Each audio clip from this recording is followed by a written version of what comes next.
Well, strong condemnation is growing around the world after the Israeli military attacked a flotilla of ships carrying humanitarian aid to Gaza.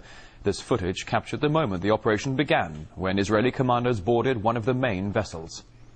Important announcement, one more time. All the brothers on all the decks, we have lost. Take your seats.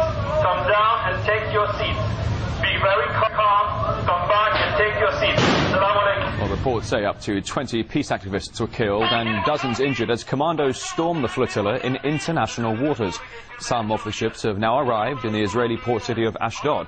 That's where RT's Flotilla sent this report from.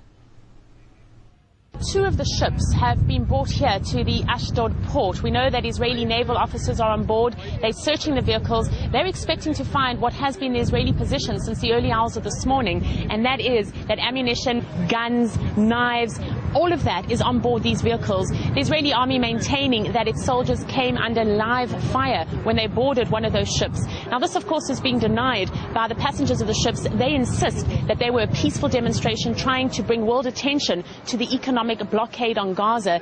Some of them have already arrived here in Ashdod. They are being ordered back to their countries of origin. Those that are refusing to go are being detained in the detention center that you might see behind me. Now, the Palestinian President Mahmoud Abbas has called this a slaughter at sea. The international condemnation has been fast and furious, with some Russian politicians saying that this is a tragic event and an investigation needs to be carried out. This is being echoed by the European Union. The EU spokesperson had this to say. The EU strongly condemns any acts of violence and deplores any excessive use of force. In this regard, on behalf of the EU, the High Representative is requesting a full, immediate inquiry by the Israeli authorities. The EU reiterates its call for an immediate, sustained and unconditional opening of crossings in Gaza for the flow of humanitarian aid, commercial goods and persons to and from Gaza. The United Nations Secretary General Ban Ki-moon has also expressed his deep regret and shock. We're hearing from Turkey. It's calling for an emergency meeting of the UN Security Council. Now, earlier I compiled this package, which essentially recaps the events of the past few hours. The goal was to make headlines, and the protesters certainly did. But at a price none of them could have imagined. More than 10 dead, and the casualty count is still climbing.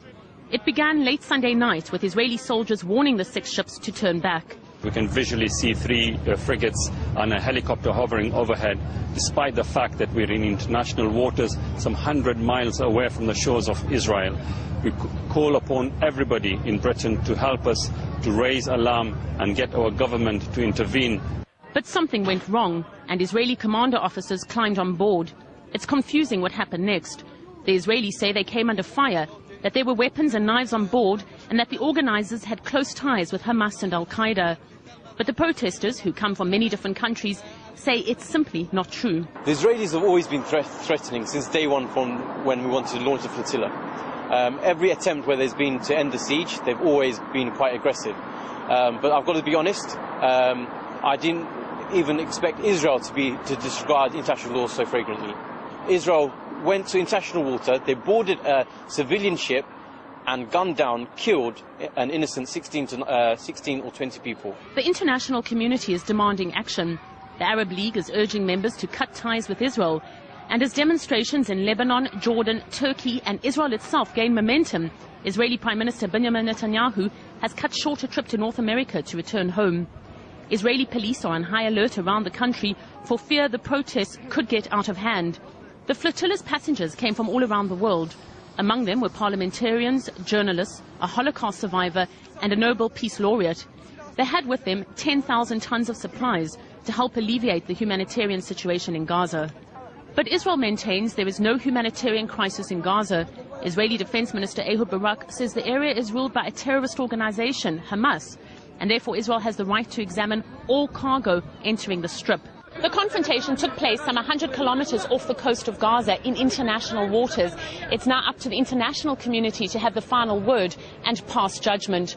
Flotilla, RT, Ashdod, Israel. Well, political commentator Dr. Asad Abu Shareh from Gaza thinks the US, as Israel's primary ally, should also be held accountable for the attack on the aid mission. Unfortunately, the West, especially the United States of America, because they are in strategic alliance with Israel, and unfortunately Israel was given a green light by the Americans. Otherwise, they wouldn't have dared to attack these peaceful ships in the international waters. This is why we call upon the whole world. We call upon Russia, we call upon superpowers, we call upon United Nations, the peoples of the world, to put pressure on America and Western countries in order to bring Israel to account and to impose sanctions on Israel and to bring Israeli generals to accountability for the crimes which they committed against humanity. Well, Mustafa al-Barghouti from the Palestinian National Initiative Group from Ramallah in the West Bank condemns the actions of the Israeli military and calls on the international community for action. These people were peaceful people with no military weapons, with nothing to defend themselves with, in ships in international water. It was the Israeli army that went to them with helicopters, with Israeli Navy military ships, and attacked them. It is so obvious and so clear. And to accept, even to discuss the Israeli lies about the fact that the soldiers who invaded the ships in international waters were subjected to aggression is by itself unacceptable. The picture is very clear. What Israel has done is an act of piracy. What Israel has done is an act of serious violation of international law.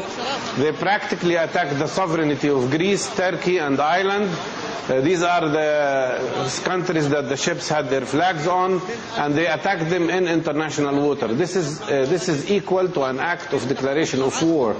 And more than that, Israel attacked civilian people, non-violent people, peaceful people who had no weapons to defend themselves with, and killed 20 of them. What we need is real peace. What we need is just peace. And that can happen only if Israel accepts to end its colonial system and its occupation of Palestinian territories, and accept the rights of the Palestinian people to be free.